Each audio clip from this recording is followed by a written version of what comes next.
Hi guys, and welcome back to Charleston Eastgate. A long overdue video, I know, but in the run up to Christmas, work has increased, leaving me no time at all for the layout. Progress on the loft extension has been non-existent, and now, with the huge temperature drops, I haven't been up in the loft at all over the holidays. As a side project, it was time I started experimenting with my airbrush. I was lucky enough to be given 2 airbrushes from a family friend earlier in the year, and it's time for me to try it out. In the spare time I've had in November and December, I've attempted to improve my weathering skills, and I've also tried my hand at wagon repainting. These are the results. My first weathering attempts were pretty basic and messy. This mainly involved dabbing burnt umber and burnt sienna acrylic paint onto the model, washing off the excess with water. I also tried a light weathering on this Class 47 with a spray can to capture the track frame dirt. I ended up removing a lot of the paint with a cotton bud and isopropyl alcohol, as I went a bit heavy on it. My first repaints were these 2 Texaco tankers, which I stripped down and painted with grey primer. Once dry, I printed off some hazard decals onto sticky labels to add some realism. Then, after adding a light black acrylic wash for the oil spill effect, again I sprayed on a frame dirt from the spray can.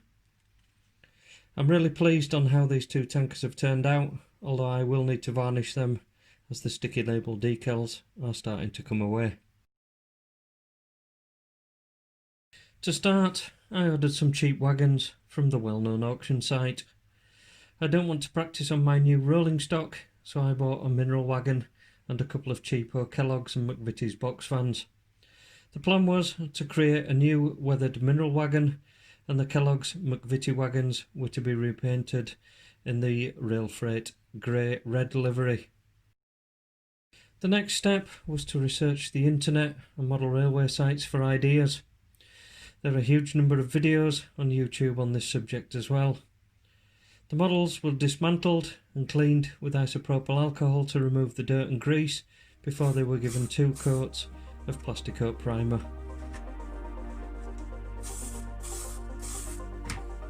Each coat was left for 48 hours to dry, and I'm very happy with the finish. I'm going to run with this shade of grey, so the next step was these decals from Railtech Transfers. These are really tricky critters and require some patience and a steady hand.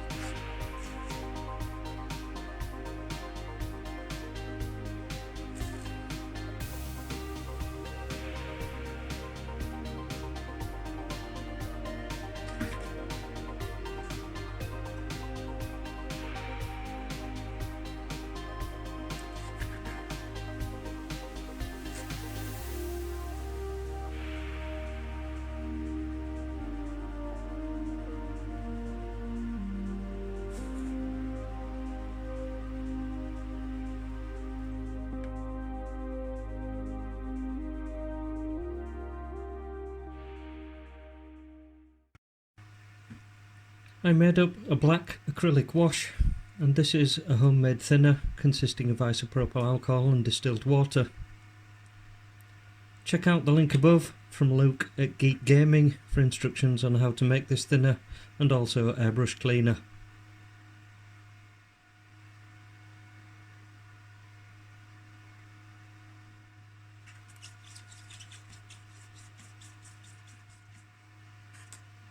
I started out a bit cautious with the wash, but realised I needed to coat the wagon to get the right effect.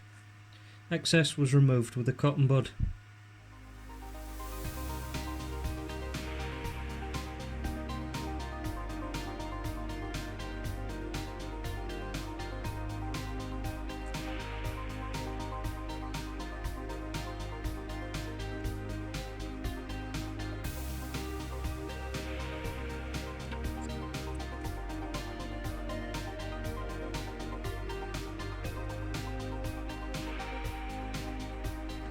Once partly dry, I repeated the process to get the desired grimy look.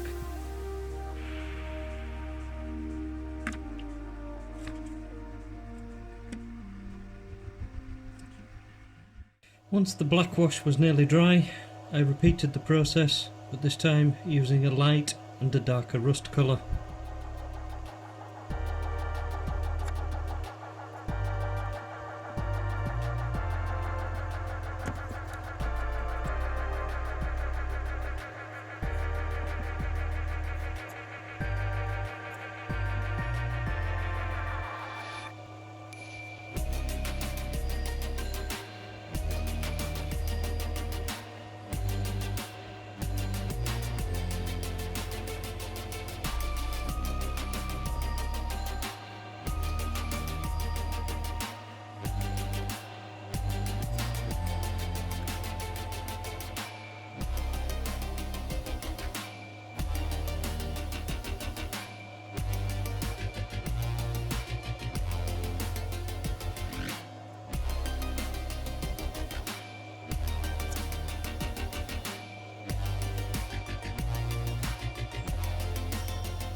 After leaving the colours to dry for 10 minutes, I then used the same airbrush thinner and a cotton bud to blend the colours together and remove the excess paint.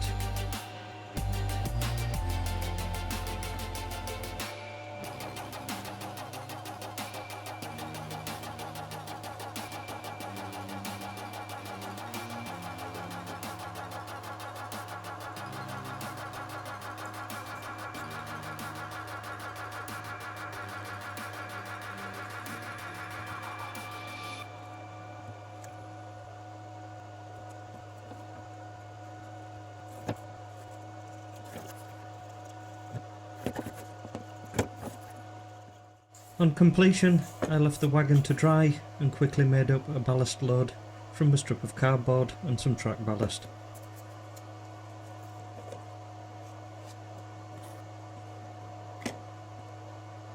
Two days later, and this was the result.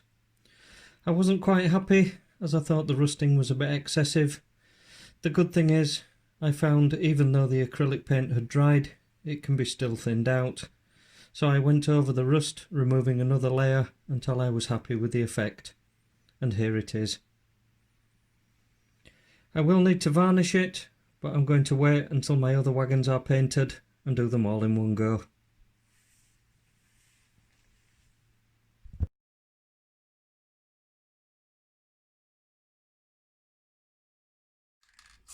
I got these two non-prototypical Hornby box fans for a bargain price, and they are an ideal starting point for an airbrush project.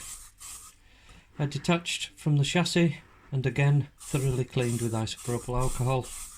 They were both given 2 coats of Plasticoat grey primer, leaving at least 48 hours between coats.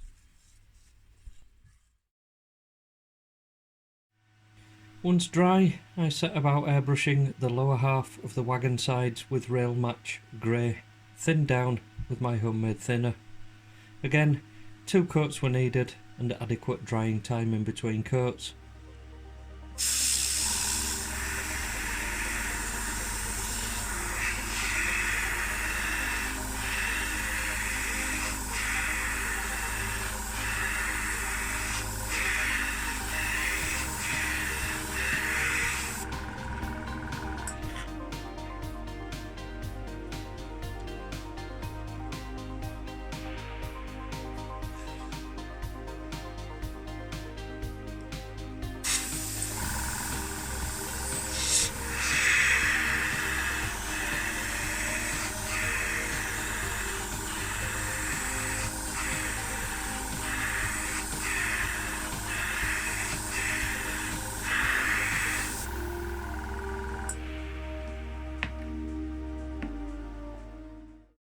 Once the grey was dry, I masked off the grey sections and proceeded with the rail freight red ends and top stripe.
Straight after the second coat was completed, I removed the masking tape. I did get some paint bleed, and I'm putting this down to cheap decorator's masking tape and paint fingers. Once dry, I simply touched up the bleed areas with the tiny brush and the grey colour.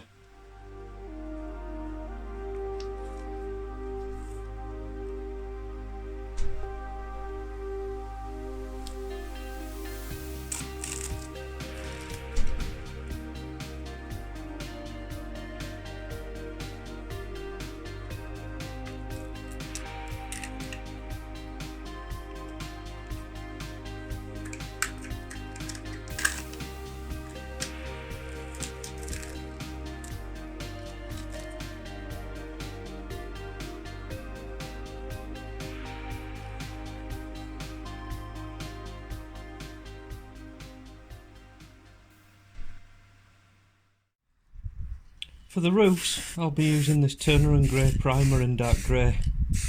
I've used this before on one of my ferry vans, and it's a nice shade for the van roofs. I'm doing this outside because this paint really stinks.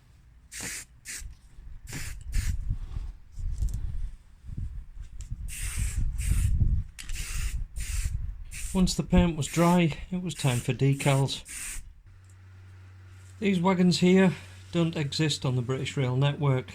They are somewhere in between a 12 and a 28 ton box wagon.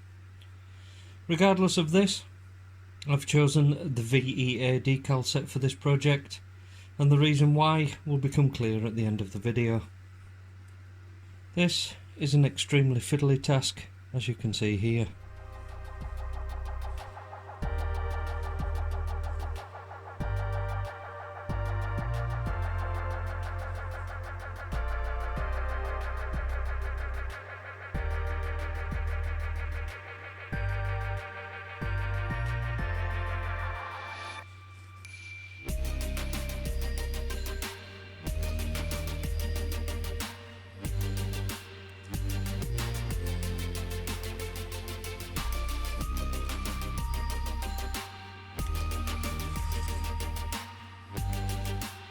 The decals didn't go on as easy as this edited video shows.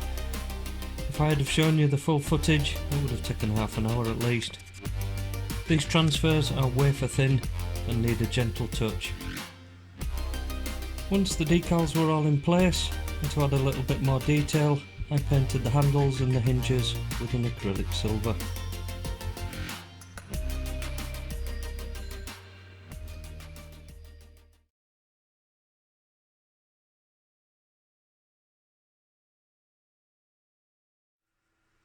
I made up a black wash using matte black acrylic paint and thinner, and gently brushed the wash across the wagons. I made sure the grime got in all of the nooks and folds, and I distributed using vertical strokes of the brush to finish. This was repeated and left to dry before repeating a thicker coat around the bottom of the wagon sides.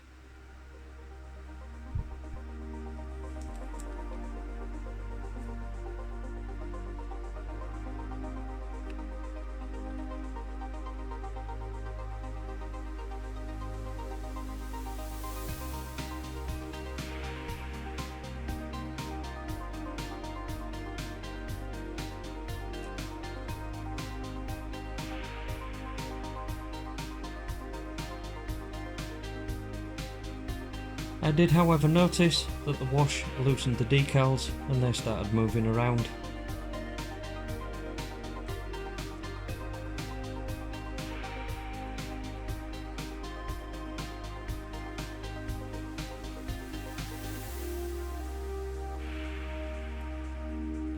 Once the decals were in place again, I left a short while to dry before giving the roof the same treatment.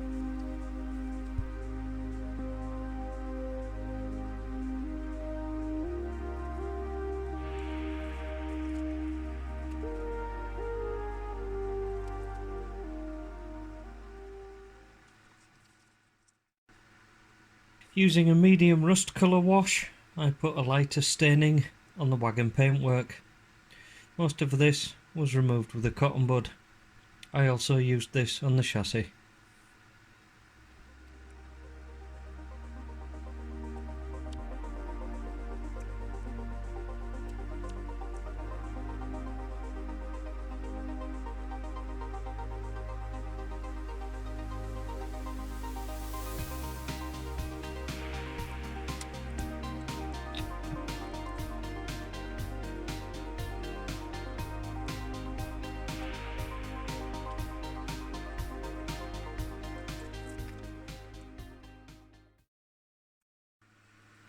For the frame dirt, I've mixed up a burnt umber dark brown paint mix for the chassis.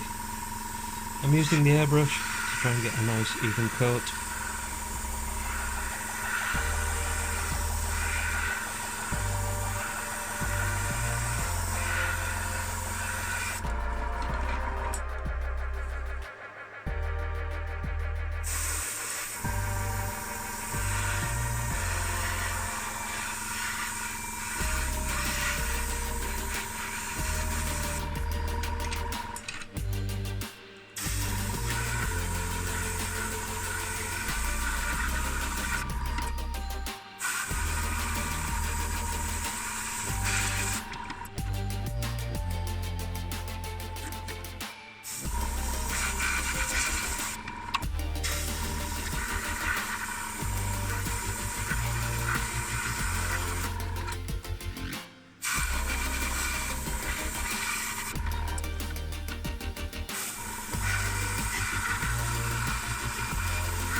Once partly dry, I went over the axle boxes with a quick blast of Rail Match acrylic roof dirt. I then moved on to give the roofs a coating. I finished off the roofs with another black wash to get a nice grimy stained look.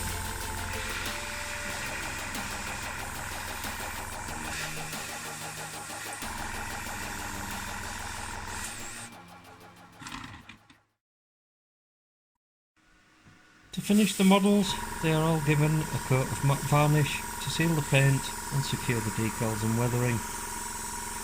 This has been a fun project and I feel a lot more confident in tackling new locos and rolling stock. If you've got this far, then thank you for watching. I'd like to thank all of the YouTubers out there who make these types of video tutorials. It gives us less experienced modelers a valuable starting point to give it a go. I'd also like to thank Kia at EMGauge70's website for the use of his photos at the beginning of this video. Please check out this website, there are some amazing layouts on there and some fantastic inspirational builds and stock to get plenty of ideas. I won't be up in the loft working on the extension for a while, or at least until the temperatures rise a few degrees, so my next projects are another 4 of these mineral wagons, and I also picked up 3 of these mighty white 12-ton box vans, which I'm going to convert to rail freight VEA vans.